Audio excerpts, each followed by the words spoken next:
Hello, everybody. I wanted to take a few minutes and welcome you to Technology and Education. I'm your instructor, Jessica Fredericks.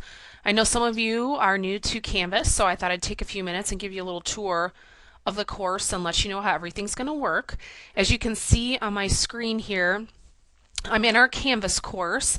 I'm on the main screen, and you'll see on the left we have announcements, the syllabus for the course that you can access at any time. If you notice any issues with it or if you have any questions, feel free to send me an email, stop by, or call me. Modules, that's where the content for our course is located. So any assignments or lectures or anything that you need to do, it's going to be in the modules. Chat is a feature that allows us to talk to each other, so there could be a couple times this semester or this 8 weeks that we're going to have some discussion, so stay tuned for more info on that. Grades, of course you can access your grades pretty much at any time. Also, I'll leave you feedback on things. I have some assignments that include a rubric, which means I'll be able to provide you some specific feedback. Last but not least, we have a link to the library. So if you want to access materials for any of the assignments, you are welcome to. So under the modules area of our course, you'll see a few things. First of all, we have an orientation. Now this is a Canvas orientation, especially for those who are new to Canvas. If you've used Canvas for other classes, I'm sure you're pretty confident or comfortable, but to people who, this is their first class, this could be a little overwhelming. So what we have is a little welcome message for you. Also a learning assessment. So if you're new to technology or you're just not really sure of yourself, feel free to take the self-assessment. And then this actually is about how we act in an online course.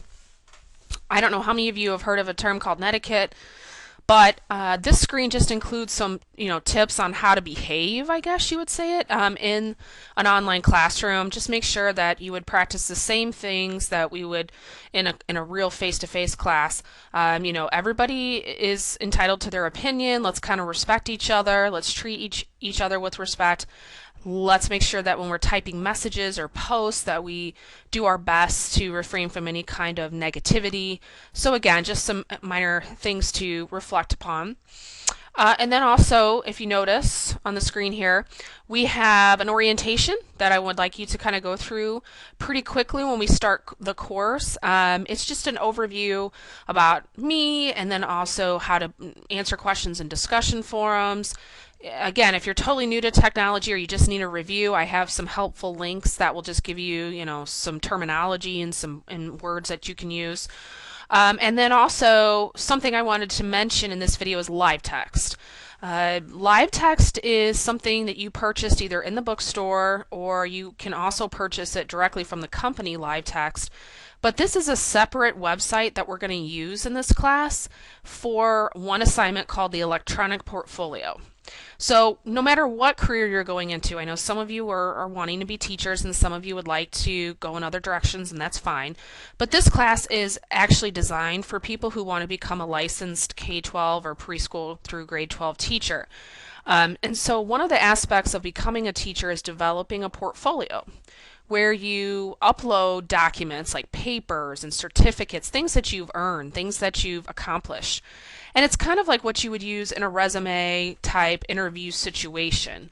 So we're going to get you started in this class, the understanding the concept of an electronic portfolio and then also how to use one, which is why we have you purchase Live Text.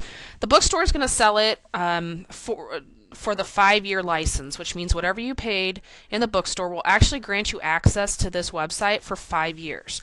If you go to Live Text website, you can actually purchase it from them, but it's only going to be for 1 year, and then you'd have to repurchase it. So the choice is yours. It's going to be the same product no matter what. Again, we've been using Live Text at KCC for a few years, so it's nothing to be afraid of.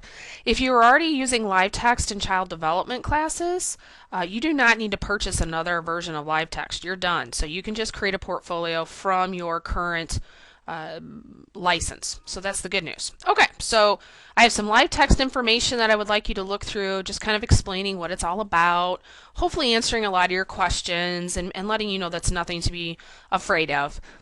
You'll notice too that I'll have week one. This is an 8-week course, so I'll have week one visible at least for the first few days, and then I'll lock some other content. But I'm going to be honest, this is the first time we're offering this class in an 8-week format, and I'm going to be making changes to a lot of the content that was already loaded, so just kind of bear with me, but I'll make sure that you have plenty of time to get assignments done.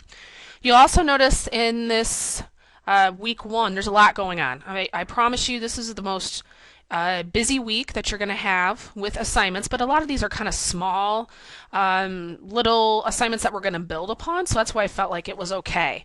So most weeks we're going to have some lecture notes that I'm going to give to you. Also, we're going to have some discussion forums. This gives you a chance to answer my questions related to technology, explore a few topics, and also let's have a conversation. So post some comments or questions to friends in class. Also, we're going to have mini projects. What's great about these mini projects is they teach you about different aspects of the classroom, like how teachers will use these tools to help students learn, also how to communicate with parents, but they kind of serve a double purpose. You'll notice that they're worth points. You can see here off to the right, I'm doing a little circle around it. But you're going to upload these to LiveText, so you're going to earn points each week for the mini projects in Canvas, and then when you upload them to LiveText, you're going to actually earn points again. So it's kind of, just think of it this way, you're putting in the time and the effort now, but it's going to pay double. So that's kind of a good thing. So in this class, we're going to do things like creating scavenger hunts for our students, newsletters. We're going to learn how to make a graphic organizer using technology. We're going to use PowerPoint to think about what we feel education is all about with our ed philosophy. So again, you're going to have a lot of different things to explore. As I mentioned earlier, after the first week, I'm going to unlock more content. So you're going to be able to see the upcoming weeks. And so you'll have plenty of time to get assignments finished. But again, it's going to be fast-paced. I mean, it is an 8-week course, and we have a lot to talk about. So again, feel free, look around, click through some of the links, and familiarize yourself with the aspects of the course. If you want to send me an email, you'll have access to Canvas email. I'm on the test screen for students. That's why it's not showing up here, but you'll have a little email link right here. And you can just send me an email and let me know, or feel free to stop by. I will say this, the last time I offered this course online, I had a student wait until the last week of the class to come talk to me. And she was so relieved after we discussed, some of the questions she had. And I asked her, I go, well, why didn't you come to me sooner? She really didn't have an answer for that. So my advice to you is if you're feeling frustrated, if you don't know what's going on, don't drop the course or get upset. Email me, or let's make arrangements where we can meet and I can go over some things with you. Again, this is like a conversation, so you have to let me know when things aren't working or if things need to be changed. I will happily update things or try to make it work. So please let me know if you have any questions. And good luck in the course.